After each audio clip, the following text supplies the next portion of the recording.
ବର୍ତ୍ତମାନ ଭୁବନେଶ୍ୱର ଆଞ୍ଚଳିକ ପାଣିପାଗ ବିଜ୍ଞାନ ପକ୍ଷରୁ ଏକ ବଡ଼ ଖବର ସାମ୍ନାକୁ ଆସିଛି। ସୂଚନା ଅନୁଯାୟୀ ରାଜ୍ୟରେ ସକ୍ରିୟ ରହିଛି ଆଉ ଏକ ମୌସୁମୀ। ବଙ୍ଗୋପସାଗରରେ ଆଉ ଏକ ଘୂର୍ଣ୍ଣିବଳୟ ସୃଷ୍ଟି ହେବାର ସମ୍ଭାବନା ରହିଛି। କେଉଁ କେଉଁ ଜିଲ୍ଲାରେ କେତେ ମାତ୍ରାରେ ବର୍ଷା ହେବ ଏବଂ କେଉଁ କେଉଁ ଜିଲ୍ଲାରେ ପ୍ରବଳ ବର୍ଷା ଓ ବଜ୍ରପାତ ହେବାର ସମ୍ଭାବନା ରହିଛି ଏବଂ କେଉଁ କେଉଁ ଜିଲ୍ଲାକୁ ୟେଲୋ ୱାର୍ଣ୍ଣିଂ ଜାରି କରାଯାଇଛି, ତା ନେଇ ସମ୍ପୂର୍ଣ୍ଣ ଅପଡେଟ୍ ଜାଣିବା।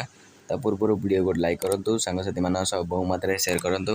ଯଦି ଆପଣ ଆମ ଚ୍ୟାନେଲରେ ନୂଆ ଆଉ ପ୍ରଥମତଃ ପାଇଁ ଆମ ଭିଡ଼ିଓକୁ ଦେଖୁଛନ୍ତି, ତେବେ ଆମ ଚ୍ୟାନେଲକୁ ସବସ୍କ୍ରାଇବ୍ କରି ପାଖରେ ଥିବା ବେଲ୍ ନୋଟିଫିକେସନକୁ ଅନ୍ କରି ରଖନ୍ତୁ, ଯାହାଫଳରେ ଯେବେ ବି ଲାଟେଷ୍ଟ ପାଣିପାଗ ସଠିକ୍ ସୂଚନା ସର୍ବପ୍ରଥମେ ଆପଣ ଆମ ଚ୍ୟାନେଲରେ ପାଇପାରିବେ। ତେବେ ଚାଲନ୍ତୁ ଆଉ ଡେରି ନକରି ଖବର ଉପରେ ନଜର ପକାଇବା।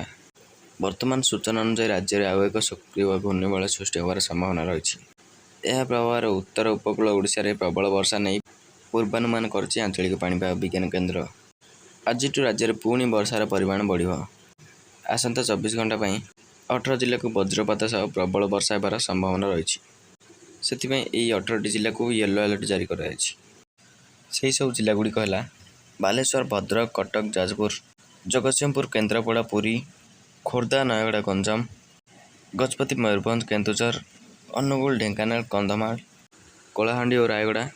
ଏହିସବୁ ଜିଲ୍ଲାଗୁଡ଼ିକୁ ଭୁବନେଶ୍ୱର ଆଞ୍ଚଳିକ ପାଣିପାଗ ବିଜ୍ଞାନ କେନ୍ଦ୍ର ପକ୍ଷରୁ ୟେଲୋ ଆଲର୍ଟ ଜାରି କରାଯାଇଛି। ସେହିପରି ଆସନ୍ତାକାଲିଠାରୁ ରାଜ୍ୟରେ ପ୍ରବଳ ବର୍ଷା ନେଇ 13ଟି ଜିଲ୍ଲାକୁ ୟେଲୋ ୱାର୍ଣ୍ଣିଂ ଜାରି କରାଯାଇଛି।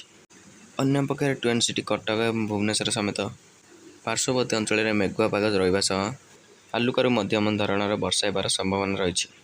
ବାସ୍ ଏହା ଥିଲା ଆଜିର ମୁଖ୍ୟ ଖବର। ତେବେ ଆପଣ ଆମ ଭିଡ଼ିଓକୁ କେଉଁ ଜିଲ୍ଲାରୁ ଦେଖୁଛନ୍ତି, ଆପଣଙ୍କ ଜିଲ୍ଲାରେ ବର୍ଷା ହେଉଛି କି ନାହିଁ ଆମକୁ କମେଣ୍ଟ ବକ୍ସରେ ଜଣାନ୍ତୁ। ଭିଡ଼ିଓଟି ଭଲ ହେଲେ ଲାଇକ୍ କରନ୍ତୁ, ସାଙ୍ଗସାଥିମାନଙ୍କ ସହ ବହୁ ମାତ୍ରାରେ ସେୟାର କରନ୍ତୁ। ଯଦି ଆପଣ ଆମ ଚ୍ୟାନେଲରେ ନୂଆ ଆଉ ପ୍ରଥମ ଥର ପାଇଁ ଆମ ଭିଡ଼ିଓକୁ ଦେଖୁଛନ୍ତି, ଆମ ଚ୍ୟାନେଲକୁ ସବସ୍କ୍ରାଇବ୍ କରି ପାଖରେ ଥିବା ବେଲ୍ ନୋଟିଫିକେସନକୁ ଅନ୍ କରି ରଖନ୍ତୁ, ଯାହାଫଳରେ ଯେବେ ବି ଲାଟେଷ୍ଟ ପାଣିପାଗର ସଠିକ୍ ସୂଚନା ସର୍ବପ୍ରଥମେ ଆପଣ ଆମ ଚ୍ୟାନେଲରେ ପାଇପାରିବେ।